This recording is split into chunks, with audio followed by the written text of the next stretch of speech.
Bismillahirrahmanirrahim. Assalamualaikum warahmatullahi wabarakatuh. Halo teman-teman semuanya, apa kabar? Bertemu lagi dengan saya Dodi Ferdiansyah. Di video series kali ini, kita akan membahas tentang load balancing. Kira-kira apa sih load balancing itu? Kemudian penggunaan load balancing ini untuk apa di dalam jaringan komputer? Nah, sekarang kita akan bahas. Kalau kita lihat secara definisi dari load balancing ini adalah sebuah teknik yang digunakan untuk mengoptimalkan penggunaan resource, terus memaksimalkan juga throughput dari jaringan, mengurangi latensi, dan memastikan fault tolerant. Jadi kata kuncinya kalau kita bicara load balancing ini adalah optimalisasi. Nah, apa yang dioptimalnya? Ya tadi misalkan resource, kemudian throughput, latency, sampai dengan memastikan tidak ada yang namanya fault, atau yang disebut dengan fault tolerant tadi. Ketika kita mengakses sebuah website, kadang-kadang kita sering mengalami gangguan-gangguan seperti latency, ataupun throughput yang tidak stabil, dan seterusnya. Nah, salah satu akibatnya itu adalah web servernya terlalu banyak yang mengakses, sehingga load atau beban dari web server itu sangat tinggi, sehingga kita kesusahan untuk mengaksesnya. Nah, supaya hal ini tidak terjadi, maka digunakanlah yang namanya load balancing. Syaratnya adalah ketika kita menggunakan load balancing, harus ada minimal 2 web server yang aktif. Supaya apa? Supaya beban HTTP yang kita gunakan untuk mengakses web server tadi bisa didistribusikan dengan 2 server tersebut. Sehingga kinerja, kemudian skalabilitas, dan kehandalan dari aplikasi web itu bisa terus terjamin. Jadi nggak ada lagi istilahnya nggak bisa akses atau 404 dan seterusnya. Kemudian, metode yang digunakan dalam load balancing ini biasanya ada 3 jenis. Yang pertama disebut dengan round robin, yang kedua disebut dengan least connected, dan yang ketiga adalah IP hash. Yang pertama adalah metode round robin. Metode round robin ini biasanya digunakan untuk merequest ke server aplikasi dengan cara mendistribusikan secara round robin. Round robin itu dilakukan per sekali request. Jadi kalau misalkan ada user A yang merequest HTTP, maka akan diarahkan ke server pertama. Kemudian kalau ada yang kedua atau user yang kedua, dia akan diarahkan ke yang 2, dan seterusnya. Kalau metode least connected, request HTTP yang dilakukan oleh user akan ditetapkan ke server dengan jumlah koneksi aktif yang paling sedikit. Jadi load balancing ini dia akan melihat mana nih web server yang koneksinya paling sedikit. Maka akan diarahkan ke web server tersebut. Sedangkan yang terakhir, IP hash, fungsinya adalah untuk menentukan server apa yang harus dipilih untuk permintaan atau request berikutnya. Biasanya, IP hash ini dia akan mengunci request dari klien sesuai dengan IP address yang sudah pernah diakses.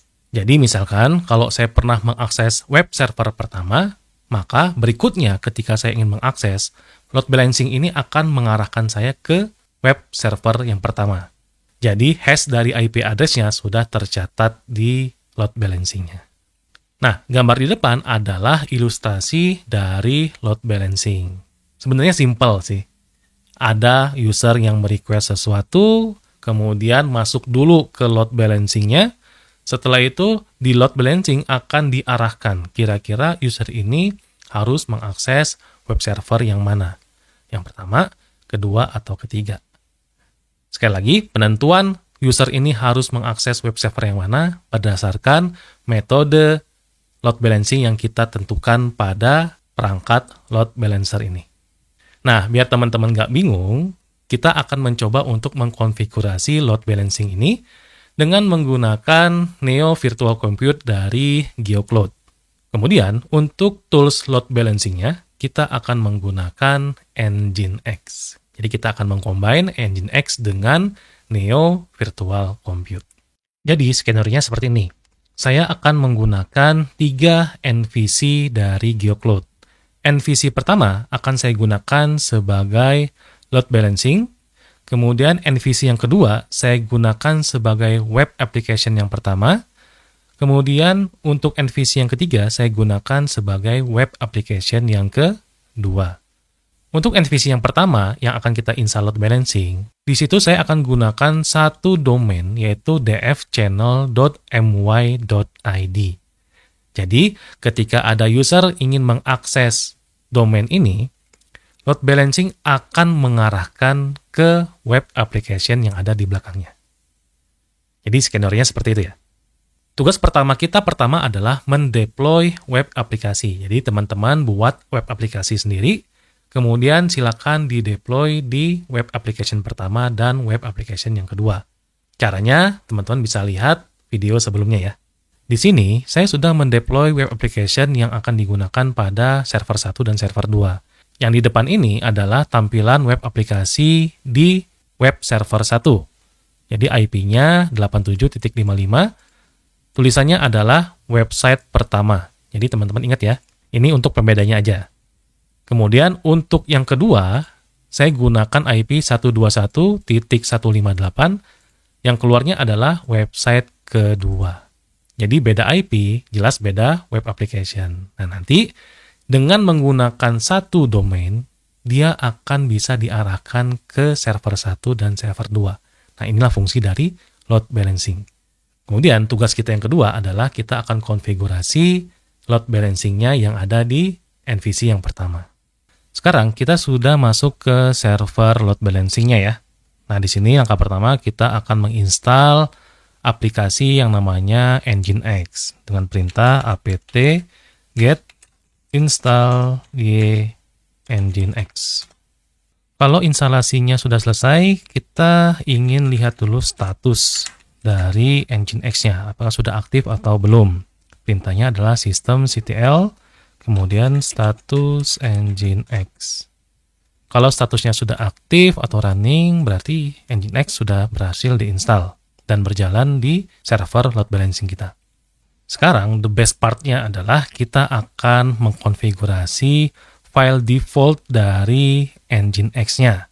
Jadi kita akan edit file yang ada di etc, kemudian Nginx, terus kita pilih sites available, kemudian kita pilih file 00stripdefault.configuration.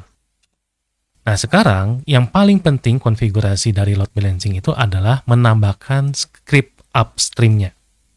Jadi teman-teman tambahkan script upstream, kemudian namanya bebas, mau namanya apa saja silakan. Kemudian metodenya apa? Kalau misalkan kita hapus metodenya, alias kita tidak gunakan, maka default metode yang digunakan adalah round robin. Jadi kita coba dulu yang defaultnya ya. Kemudian tambahkan server dan tembak IP dari server app atau server web yang sudah kita buat tadi. Ini adalah server pertama dan ini adalah server kedua. Kemudian untuk lokasinya, teman-teman tambahkan script proxy set header dan proxy pass. Dan selesai. Ya, jadi sangat simpel banget sebenarnya membuat script ini. Kalau sudah, teman-teman tinggal simpan dan keluar. Sekarang kita akan buktikan apakah load balancing-nya sudah berjalan atau belum. Saya di sini akan memanggil domain yang akan kita gunakan tadi adalah dfchannel.my.id. Kemudian kita enter. Dia akan menampilkan website pertama, berarti dia akan manggil IP dari web server yang pertama. Kemudian kalau saya enter lagi, dia akan berubah atau manggil web server yang kedua. Jadi kalau teman-teman enter terus, dia berubah, kemudian enter lagi, dia akan pindah ke server berikutnya, terus akan seperti ini. Nah, kalau teman-teman nggak mau pakai round robin, bisa juga kita menggunakan listcon dan juga IP hash. Jadi, teman-teman tinggal tambahkan satu buah script, yaitu list_con atau IP_hash di bawah upstream-nya. Jadi, silakan dicoba dan dieksplorasi masing-masing ya. Oke, gimana nih teman-teman? Seru kan belajar tentang load balancing itu? Jadi kalau teman-teman ingin websitenya tetap available atau tetap bisa diakses, walaupun yang mengakses website kita itu ribuan user, salah satu caranya kita bisa menggunakan teknik atau metode dari load balancing ini. Tapi ingat syaratnya minimal teman-teman harus memiliki 2 web server. Mau dibedakan server fisiknya silakan, atau di dalam satu server dibuat 2 web application. Itu juga bisa. Jadi teman-teman tinggal modifikasi alamat server yang ada di script load balancing-nya. Di video berikutnya, kira-kira kita akan bahas apa lagi ya? Silakan tulis di kolom komentar ya.